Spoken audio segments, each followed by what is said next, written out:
Have you ever watched a viral video where a Western child bursts into tears of joy over a surprise puppy, or screams in delight after a pregnancy announcement? The raw, uninhibited emotional expression feels heartwarming, sometimes even shocking, for viewers from more reserved cultures. But why is it that Western children often seem so open with their emotions, while many Asian kids appear more subdued, reserved, or hesitant to show how they really feel? Today, on Respectful Parenting, we're unpacking a powerful question. Why are Western children so emotionally expressive? And what can Asian families take from that without losing cultural values? To begin, it's important to recognize that emotional expression in children isn't just about personality. It's deeply shaped by culture, parenting styles, and what behaviors are encouraged or discouraged from a very young age.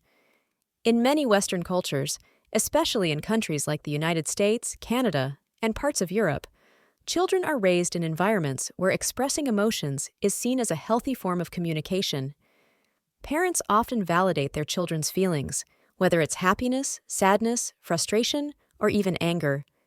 They say things like, "I see you're upset," or "It's okay to cry," reinforcing the idea that emotions are natural and safe to express. In contrast, in many Asian households, particularly those influenced by Confucian, collectivist, or hierarchical traditions, emotional restraint is considered a sign of maturity, respect, and strength. Children are often taught to suppress their reactions, especially in front of elders or authority figures. Phrases like "don't cry," "be strong," or "what will others think" are commonly used with good intentions, but they send a clear message: control your emotions, don't show too much, and always think of how others perceive you. Now, this doesn't mean that one culture is better than the other, but the problem arises when emotional suppression leads to long-term consequences. Children who are not allowed to express their feelings freely may grow up struggling with emotional regulation, communication in relationships, and even mental health. They might feel disconnected from their parents, or afraid to be vulnerable, fearing judgment or punishment. On the flip side, children who are encouraged to express every emotion without boundaries might struggle with emotional entitlement or lack of resilience if not guided respectfully. So how do we find a balance, especially for Asian parents who want emotionally healthy children without abandoning their values of respect, humility, and self-discipline?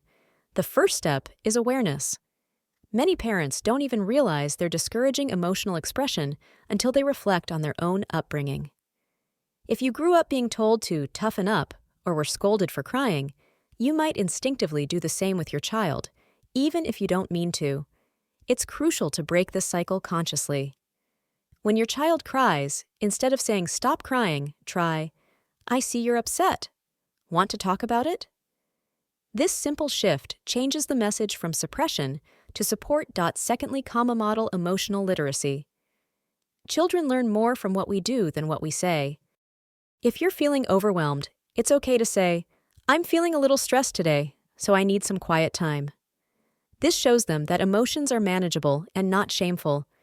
In Asian families where adults often hide emotions to maintain authority or harmony, this kind of modeling can be revolutionary. Another powerful strategy is to create safe spaces for emotional expression. Western families often use dinner conversations or bedtime routines to talk about feelings. Asian families can integrate similar practices by asking reflective questions like, "What made you happy today?" or "Did something upset you?" These small invitations open doors to deeper emotional connection. Lastly, teach emotional regulation, not suppression. The goal isn't to raise children who scream when they're upset, but to raise kids who can say, "I'm mad because," or "I feel hurt when." This emotional vocabulary doesn't come naturally. It needs to be taught patiently. Books, stories, and role play can be wonderful tools.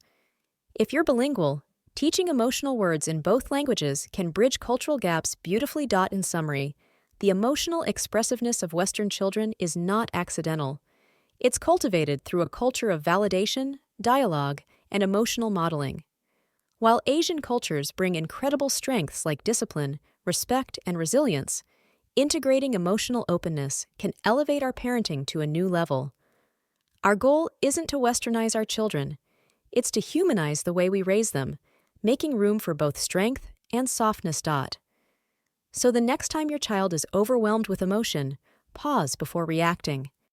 Ask yourself, am I teaching them to hide their heart or to understand it?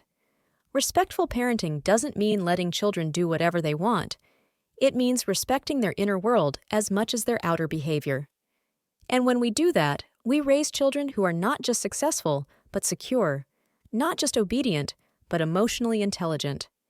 And in today's world, that's one of the greatest gifts we can give. Thank you for watching Respectful Parenting. If this video resonated with you, don't forget to like, comment, and subscribe. And share this with a fellow parent who might need this gentle reminder. See you next time.